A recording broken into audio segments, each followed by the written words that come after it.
control outer space, and you control the world. Recent news reports suggest that China, Russia, and the US are caught in a new high-tech space race. The next big war, if or when it comes, is going to be fought in two theaters: cyberspace and outer space.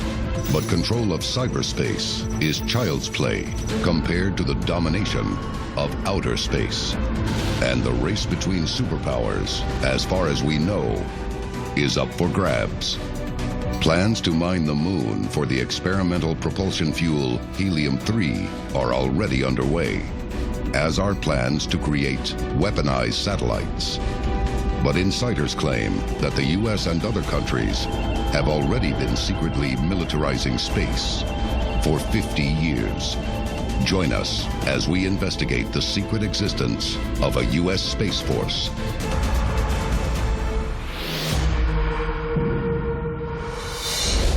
A global effort has begun. Secret files hidden from the public for decades, detailing every UFO account, are now available to the public. We are about to uncover the truth behind these classified documents. Find out what the government doesn't want you to know. Unsealed. Alien Files. Exposing the biggest secret on planet Earth. Since the early 1960s, we've experimented with how to travel off planet Earth. We've been to the moon, landed rovers on Mars, and sent probes beyond the edge of our solar system. To establish a permanent presence in space, we developed the International Space Station. To service the space station and resupply it with food, experimental equipment, and astronauts, the US successfully developed the Space Shuttle. But in 1986, something happened that many will never forget. January 28, 1986. The Space Shuttle Challenger is launched on a routine mission. But 73 seconds into the flight, something goes terribly wrong. An O-ring seal on one of its rocket boosters fails at liftoff. This leads to a breach of the shuttle's external gas tank. The massive aerodynamic forces acting on the shuttle as it escapes Earth's atmosphere expands the breach, and the result is a catastrophic failure. The Challenger disintegrates off Florida's coast above Cape Canaveral. 7 crew members die. The Challenger accident is a brutal reminder of the hazards of space travel and makes many in the aeronautical industry rethink the way we travel into space. The incident is also a defining blow to a top-secret group in the American space industry. Less than 2 years after the Challenger accident, an article appears in the New York Times that stuns many insiders. So in 1989, the New York Times publishes an article that says that we had a cadre of 32 military-trained astronauts and a multi-billion-dollar budget going on for a shuttle program at Vandenberg Air Force Base.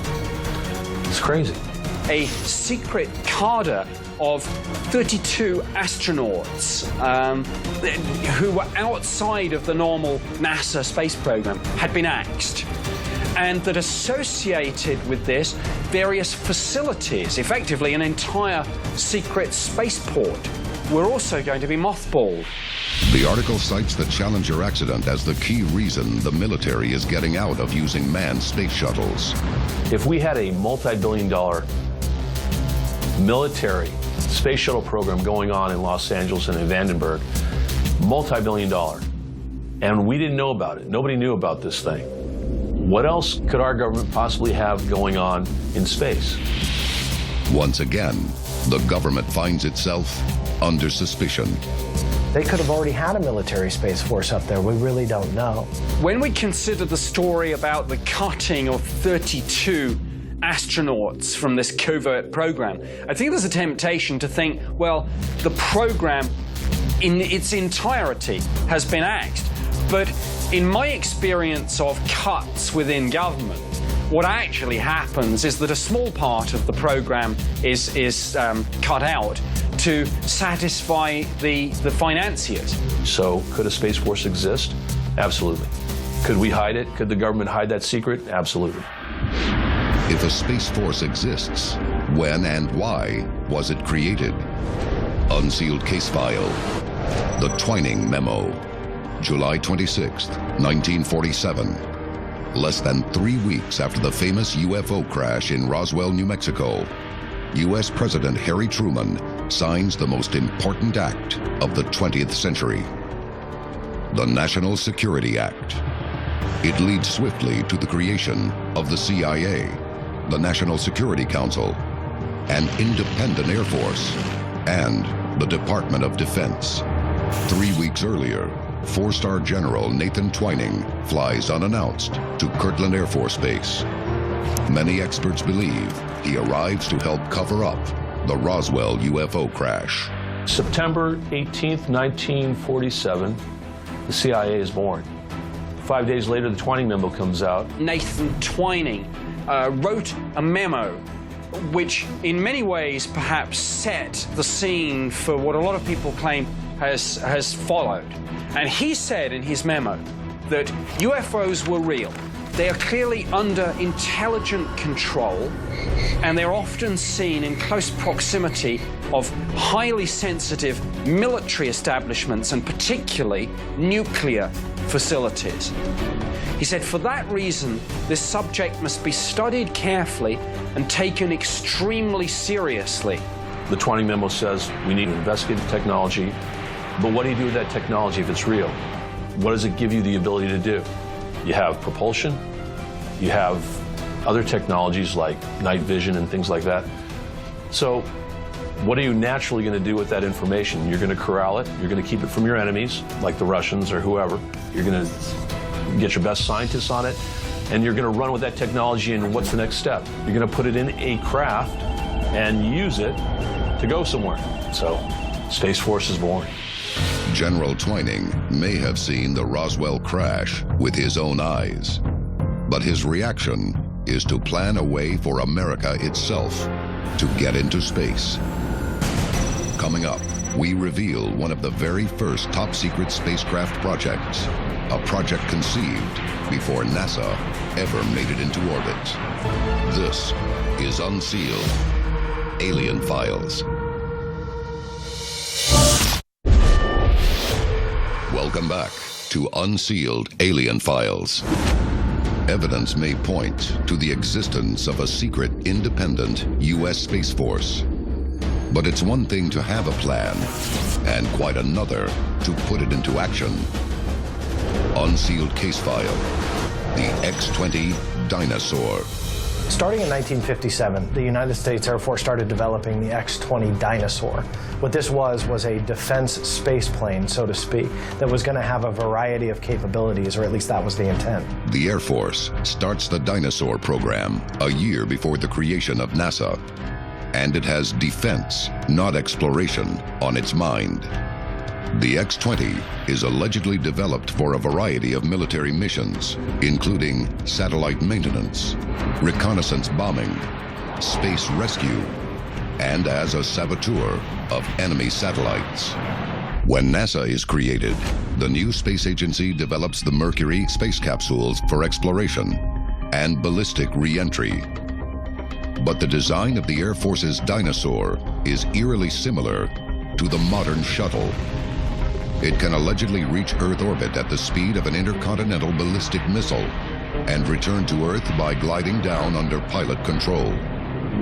It can land at an airfield instead of deploying a parachute and splashing down in the ocean, like NASA's capsules. They spent to the tune of $5 billion in today's standards to develop a craft that could fly in space, potentially take out enemy satellites, potentially strike other countries, potentially do reconnaissance work, kind of a wide array of defense capabilities. But the X-20 Dinosaur is reportedly plagued with design problems. Uncertainty over the development of its experimental booster rocket, which launches it into orbit, slows development to a halt.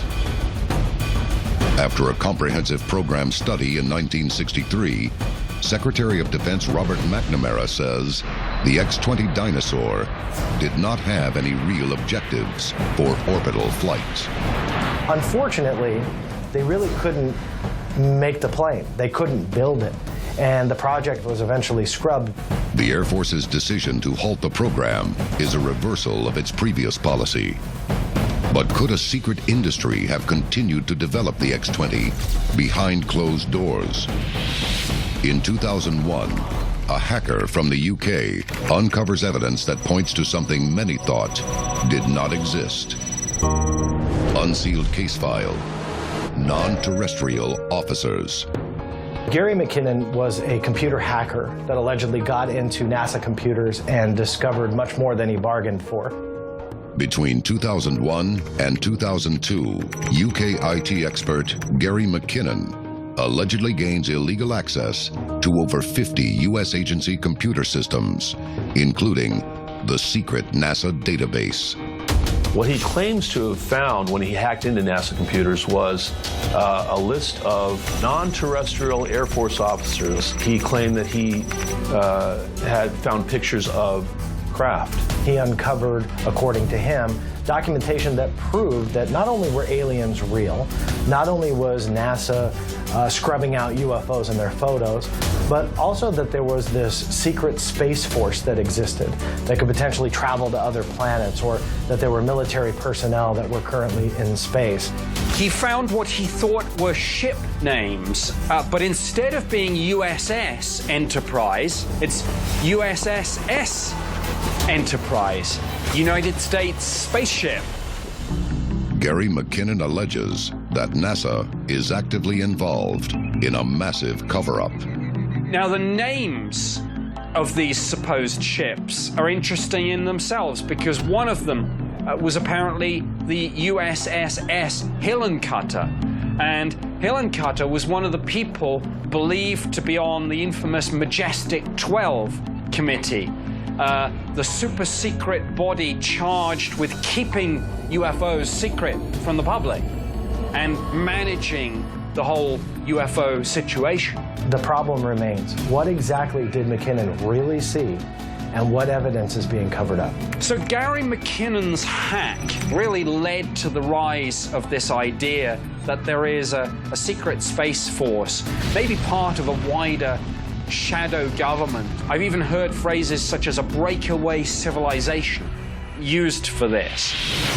Coming up, we reveal evidence of an ultra-top secret spaceship, its mission, and its 2014 record-breaking flight remain classified. This is Unsealed, Alien Files. Welcome back to Unsealed, Alien Files. Many experts believe America has operated a secret space force for decades, with ultra-high-tech ships designed for a wide array of space defense capabilities. But what does one of its ships look like? And what is it really capable of? Unsealed case file, the X-37B. April 2010. The X-37B is launched. At less than 30 feet long and just 10 feet tall, the craft is not unlike a miniature space shuttle. Information about its mission is closely guarded. Insiders speculate that NASA and the U.S. Air Force have been secretly funding the project for decades. But the unmanned X-37B is now being developed by DARPA, the Defense Advanced Research Projects Agency. The CIA claims the X-37B is performing secret reconnaissance, while the Air Force alleges that the X-37B's objectives are testing reusable space technologies. But many believe it is being used for other reasons. Is it possible that the dinosaur program of the 1950s and 1960s that never came to fruition is now flying above our heads with the label the X-37B? With today's defense requirements, I wouldn't put it past them. We're told that the X-37's unmanned. So at this point, with their testing, they're not sending up anybody yet. But it is possible that the X-37 could be a small model of a much bigger craft that essentially could carry humans to space, essentially could create a space force that could fend off our enemies from the safety of the cosmos. The X-37B shatters all previous records for spaceflight. In August 2014, it lands after an incredible 627 days in space. For 2 years, a plane operated by NASA is traversing somewhere out there. We have no idea what it's doing. We have no idea what its mission is. What happened in that 2 years? There are some aspects to the space program that are not being publicly declared. What exactly is the mission of the X-37B? And are its capabilities limited to the Earth's orbit? Some experts believe the X-37B has the capability to reach the moon or even beyond, leading to speculation that the U.S. may already be developing secret off-world bases. With the aura of secrecy around the X-37B, we can tell that it's one of the most heavily classified space missions that exists. We have no idea what its mission is. But the level of secrecy surrounding the X-37B leads many to believe that its mission may be rooted in the origins of a secret space force. The idea of a space force may be a far-fetched idea to really kind of comprehend, but history shows us this isn't a new idea at all. In the late 1950s, the Department of Defense was designing what they called Project Horizon, which was a military outpost that they were going to put on the moon. In 1959, Project Horizon sets out to develop a 12-person outpost on the moon. Its purpose, to serve as a base to explore further into outer space. Officially, Project Horizon never materializes. They wanted to do it 6 decades ago. Unfortunately, it just wasn't feasible. Today, may be a different story. Coming up, a high-ranking retired Canadian defense minister shocks the world when he claims that the United States Space Force not only exists, but is armed and ready to attack. This is Unsealed, Alien Files. Welcome back to Unsealed, Alien Files. The time to act is now. Tell us your story.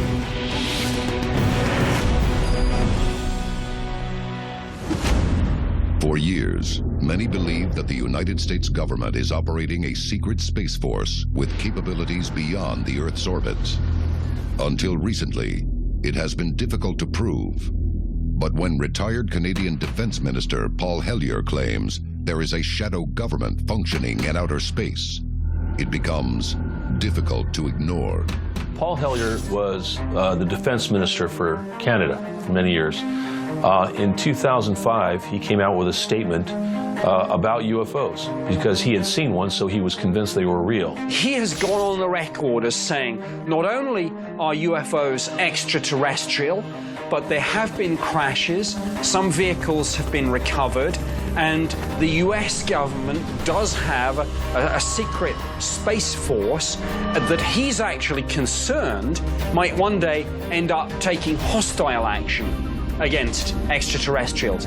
Hellyer claims his concern for the security of planet Earth is the reason he has exposed the existence of a secret space force. No military planner is going to want to leave any part of the battlefield undefended. So it stands to reason that as space is going to be an important part of any future war, you have to dominate space. So you need a space force, and that's probably going to be largely secret. If you need to defend your planet, put a base here, put a base there, put a base here, and put a base there. It's simple logistics to warfare. Make sure you're protected from the outside. That way your enemy can't get in. If a space force does exist, how far into the universe does it reach? Who controls it? And is it prepared to defend our world? This is Unsealed, Alien Files, exposing the biggest secret on planet Earth.